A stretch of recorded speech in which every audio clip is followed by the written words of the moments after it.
Hi, this is Josh with SKAA.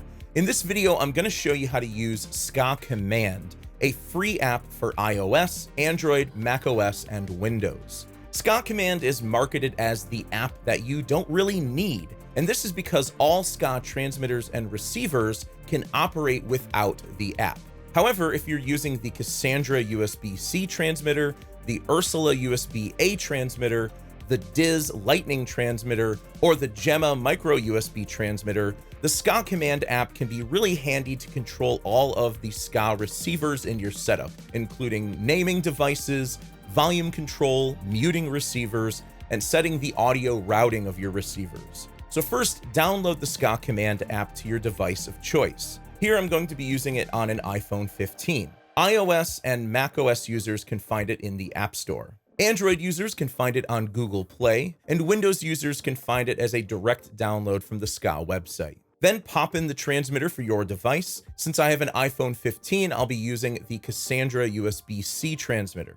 Now, before I even turn on any receivers, let's give our transmitter a name in the app. Down in the lower left corner, you'll likely see 3 dots.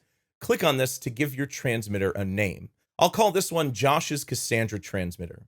SKAA Command will automatically remember the name of each transmitter you use, so this is helpful if you have 2 or more of the same transmitters.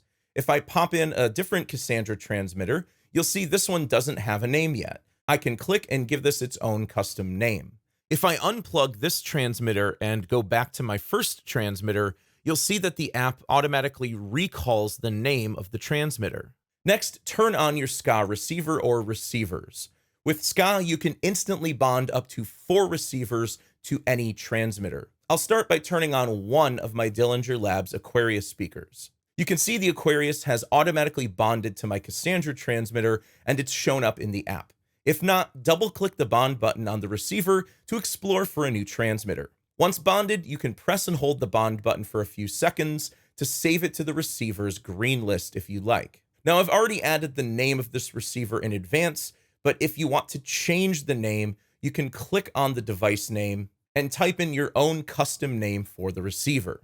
Because I have 2 Aquarius speakers, I'm going to use SKAA Command to set these up as a stereo pair. So one speaker will only play the left channel, and the other speaker will only play the right channel. So I'll go ahead and name this speaker Aquarius Left.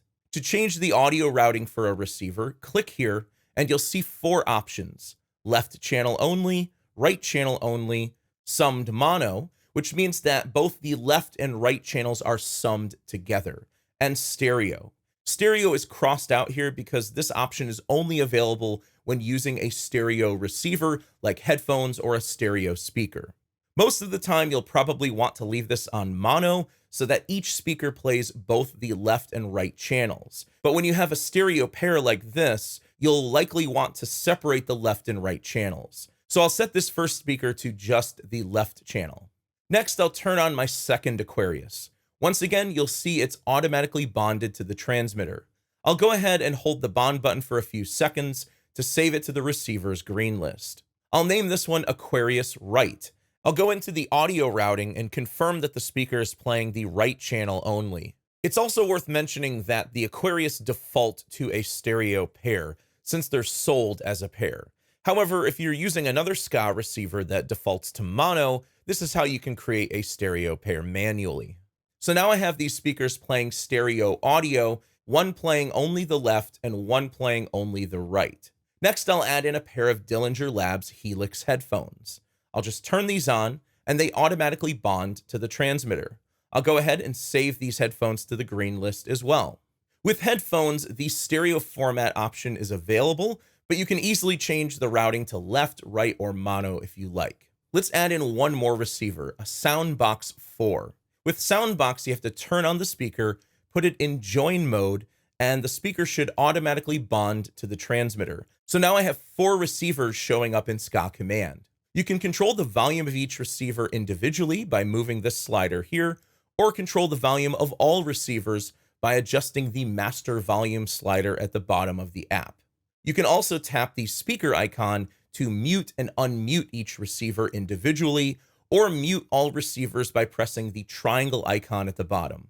This is great if you need to quickly switch off all of your music and then you can individually unmute each receiver that you want to hear.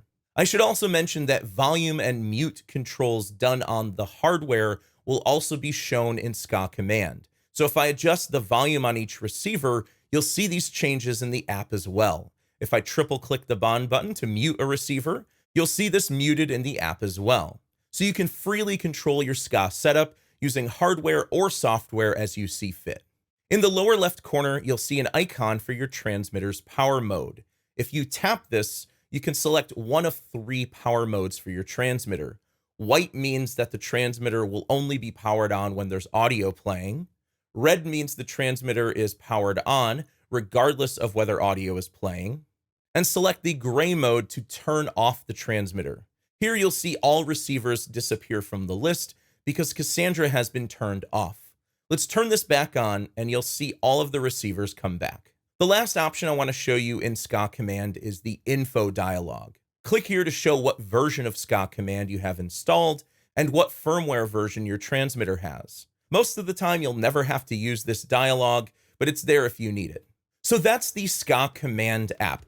The app you don't necessarily need to control your SKAA setup, but can definitely be helpful if you want to have remote control over all of your SKAA devices. If you're interested in checking out the wide variety of SKAA products available, head over to SKAA.com or SKAAstore.com. And if you like what you see, subscribe to the YouTube channel to see more content like this and stay up to date on all new SKAA products. Thanks for watching.